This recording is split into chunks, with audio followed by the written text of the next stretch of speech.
partir de agora, nós vamos falar de educação. Educação faz parte de um dos 17 Objetivos de Desenvolvimento Sustentável. Nós estamos falando do ODS 4, Educação para Todos e Todas.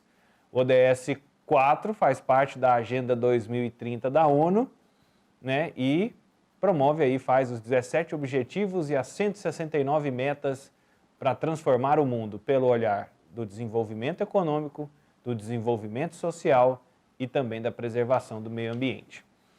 E nosso tema a partir de agora é o seguinte: ultrapassando a estatística aí de mais de 160 mil pessoas que faleceram em virtude da pandemia da Covid-19, entidades inspiradas pela experiência do Plano Nacional de Enfrentamento à Pandemia de Covid-19, da Frente pela Vida, lançaram o manifesto Ocupar Escolas, Proteger Pessoas, Recriar a Educação. E é sobre esse assunto que vamos falar a partir de agora com o vice-presidente da Abrasco, Associação Brasileira de Saúde Coletiva. Seja muito bem-vindo, vice-presidente Naomar de Almeida Filho. Boa tarde. Boa tarde, Vinícius. Boa tarde, espectadores. À disposição, Vinícius. Vice-presidente, você está falando de onde? Eu estou falando de Itaparica. Itaparica, Ceará? Aquela ilha na... Não, Itaparica é aquela ilha na frente de Salvador, do outro lado da Bahia. Do ferryboat. Exatamente. Já fui para Morro de São Paulo. Por aí.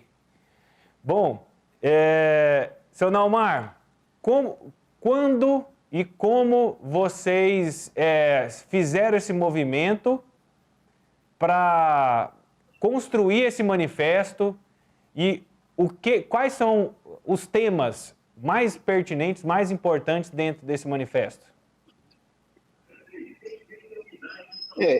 Começa com o que chamamos de Frente pela Vida.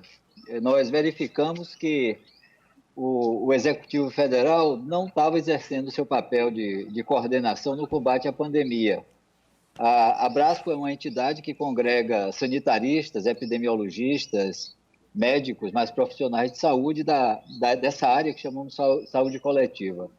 Essa Frente pela Vida elaborou esse manifesto muito amplo, no sentido principalmente do controle da pandemia. E verificamos que a questão da educação precisava ser tratada de modo especial. Então, nos congregamos com entidades da área de educação e avançamos nesse processo e estamos já finalizando já uma minuta mais completa, né? Congregando muitas entidades, são 59 entidades do campo da educação, com mais 14 do campo da saúde coletiva, né? E, seu Naomar, hoje nós estamos vendo, eu não sei como é que é a realidade aí na Bahia, em Salvador principalmente, mas nós estamos vendo muitos estados. Goiás anunciou nessa semana um protocolo, a autorização para a retomada das escolas, que vai acontecer só no âmbito das instituições privadas. Mas a rede pública de ensino ainda não tem condições de cumprir esses protocolos, né? Então tem ainda se mobilizado para a retomada do ensino presencial. Hoje, o que mais preocupa a associação nessa retomada? Principalmente o fato de que as escolas têm um papel muito importante no setor público de educação, porque os alunos, especialmente no ensino fundamental e no ensino médio, têm a escola como sua referência, o que organiza a vida. E já são 7 meses que não estão nas escolas aqueles que mais precisam dela. Eu posso até dizer que o padrão nesse momento, os países europeus, os asiáticos, já estão enfrentando uma segunda onda. A última instituição a fechar é a escola. e bares, aglomerações, os lockdowns que eles chamam, as quarentenas são realizadas, mas as escolas cumprem seu papel de agregação, de organização da vida, e também são instâncias que apoiam as pessoas. A maior parte dos estudantes das escolas públicas são estudantes que as famílias têm que trabalhar, e em especial os alunos do ensino fundamental, as crianças menores, precisam de ter um lugar que as acolha. Então, o nosso manifesto está muito nessa direção, por isso que o Ocupar Escolas quer dizer fundamentalmente isso. As escolas precisam ter uma presença para contribuir para a proteção dessas pessoas, principalmente os jovens, as crianças, que têm a escola como esse espaço possível. E, em especial, também, Vinícius, você mencionou que o setor privado está se preparando para... essa desigualdade não pode ser ampliada. Já existem muitas desigualdades na nossa sociedade, e especialmente esse diferencial entre o ensino público e o ensino privado, e nós estamos aí convencidos e avançando numa discussão para que a educação seja recriada nessa retomada, nessa ocupação, nessa abertura das escolas. São 3 pilares assim, muito importantes, até envolvendo a educação, envolvendo esse processo né, de reposicionar, de retomada das escolas. Como é que vocês organizaram e traçaram planos, metas e necessidades para esse primeiro item que você citou na última resposta, sobre ocupar a escola? Bom, primeira constatação, não é possível ter uma regra geral. Você não pode ter uma definição que cubra todas as situações. Existem 3 condições do ponto de vista epidemiológico. A primeira condição é que a taxa de transmissão precisa estar reduzida ou o mais controlada possível. Segundo, é que o sistema de saúde precisa ter essa capacidade de rastrear casos, identificar e bloquear a transmissão. E terceiro, a escola precisa estar preparada para aplicar os protocolos. Os protocolos vão proteger as crianças, mas também os professores, os trabalhadores da educação e as famílias. E em todo o mundo, essa definição já foi feita, e no Brasil, os protocolos são de excelente qualidade, mas eles não são regras para serem seguidas em todos os lugares. Em alguns lugares, onde a taxa de transmissão estiver ascendente, estiver crescente, terá uma função a escola. Em outros lugares, a escola poderá funcionar do modo mais ampliado possível, né?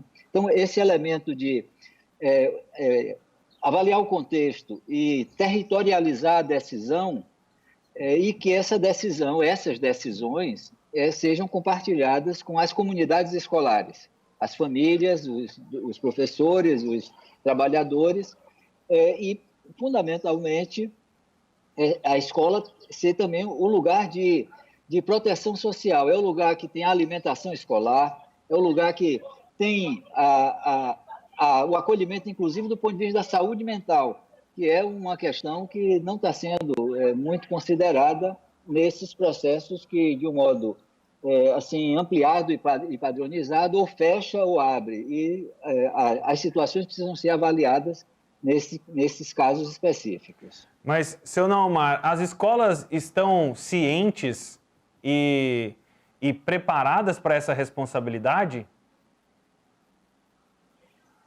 Se não estão, precisam se preparar. E a expectativa é que os gestores, as autoridades políticas, inclusive, e as autoridades do sistema de educação sejam capazes de gerenciar esses processos.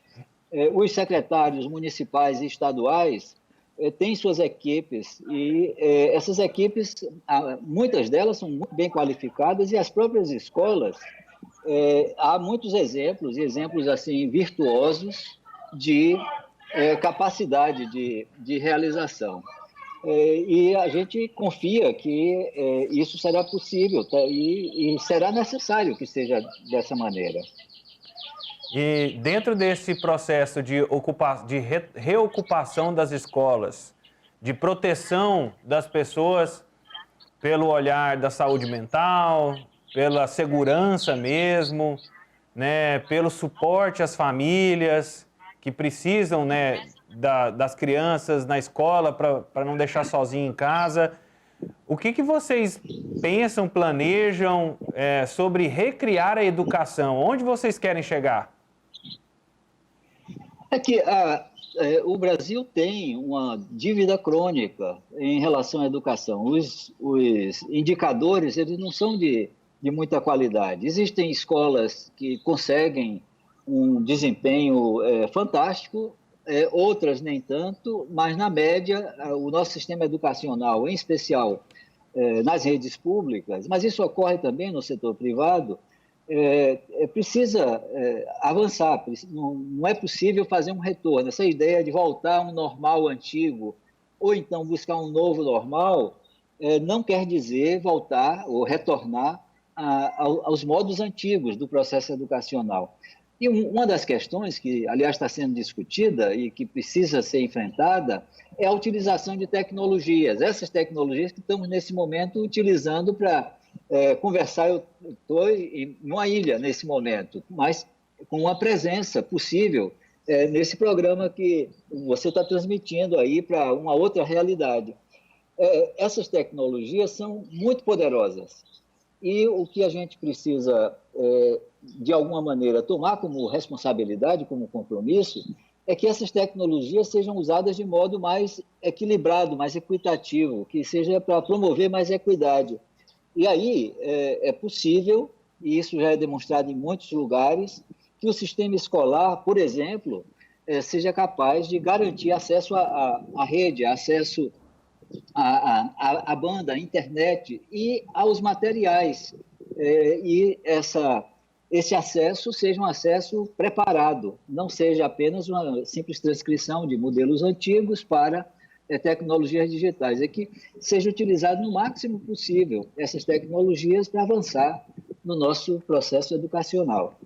Nós estamos conversando com o Naomar de Almeida Filho, além de vice-presidente da Associação Brasileira de Saúde Coletiva, ele também é professor visitante do Instituto de Altos Estudos da USP, o IEA, e titular de cátedra de Educação Básica da USP e também do Itaú Social, além de coordenador do grupo executivo que redigiu o manifesto da Abrasco, né, de alerta, de movimento, de orientação para as instituições, para os professores, para os pais, para os alunos, diante dessa retomada da pandemia. Aí, professor Naomar, eu fico pensando, nesse movimento de recriar a educação, nós não sabemos se vamos viver um novo modelo ou um modelo antigo diferente, né, que tem uma diferença muito grande entre esses dois conceitos. Nós vamos também aprender a ocupar a escola de um jeito diferente nessa recriação da educação? Eu acho que eu diria que é a questão do momento, porque o retorno a um formato que está demonstrado que não é capaz de incluir pessoas, não é capaz de formar, não é capaz de promover cidadania, promover solidariedade, precisa ser transformado. E transformado como? Fazendo com que os sujeitos que estão à frente desse processo, que são os docentes principalmente, né, professores e professoras, sejam capazes de reinventar seus próprios processos, não apenas seguir diretrizes, seguir instruções, ou então aplicar modelos externos. Existe muita criatividade nas redes de educação no Brasil e essa criatividade precisa ser aproveitada. Em particular, um tema aparece, que é o que está muito claro na Base Nacional Comum Curricular, que é a integração de saberes. Formar pessoas que sejam capazes de pensar somente dentro das caixas, apenas cumprindo ordens ou seguindo instruções, isso não é cidadania. Cidadania é participação, cidadania é mobilização, responsabilização pelo próprio destino. E essa pedagogia da responsabilidade, uma pedagogia da escolha, da emancipação, é o que um país que precisa se desenvolver mais deverá promover para que essa educação seja recriada. É isso que significa, no nosso propósito, recriar a educação, Vinícius. E aí eu posso entender que esse é um tipo de item que não vai dar certo nessa nova educação que pede, esse modelo, essa pedagogia da repetição, ela não nos atende mais como modelo de escola? Perfeito, eu só posso concordar e eu posso até dizer um pouco mais nessa direção. É que a própria pandemia tem um elemento que nos desafia e faz com que ela mesma demonstre que a educação, o respeito à ciência, entender como é que o conhecimento científico e tecnológico é realizado é crucial para que a população seja capaz, por exemplo, de entender o que é uma vacina e não se contrapor a isso que pode ampliar a nossa capacidade de resistir. O Brasil está, no momento, como um dos países que pior enfrentou a pandemia no mundo. Nós temos um excesso de mortes que não se explica, exceto, talvez, um distanciamento desse respeito à ciência, desse respeito a tudo isso que a gente pode chamar de civilização, de civilidade, de humanismo, de solidariedade. Os modelos que têm dado certo no mundo são aqueles que são capazes de mobilizar essas energias da comunidade, da população, de uma maneira positiva, pelo lado da vida, e não podendo dizer assim, alguns podem morrer, ou os velhos que se protejam. Isso está produzindo uma catástrofe entre nós. E você, sua pergunta, isso pode piorar? A minha resposta, até pela formação como epidemiologista, pode e muito. E a escola é uma das chaves para que a gente seja capaz de resistir e superar as dificuldades dessa crise sanitária, impedindo que ela se transforme também numa crise pedagógica. Porque será toda uma geração que pode ter ficado distanciada e ampliando as desigualdades que já existiam, em vez de reduzir as desigualdades, produzir convergências que seriam, de alguma maneira, eu diria assim, mais saudáveis, até do ponto de vista histórico, né? Como última pergunta aqui dentro do nosso programa, infelizmente meu tempo esgotando, mas particularmente, vice-presidente, eu não acredito que o professor vai perder espaço dentro do cenário da educação, mas que vai viver um processo de ressignificação. Além dessa pedagogia, e tem muito professor que nos acompanha, que vai nos assistir depois, né, fica disponibilizado no nosso site essa entrevista, todo o programa fica à disposição.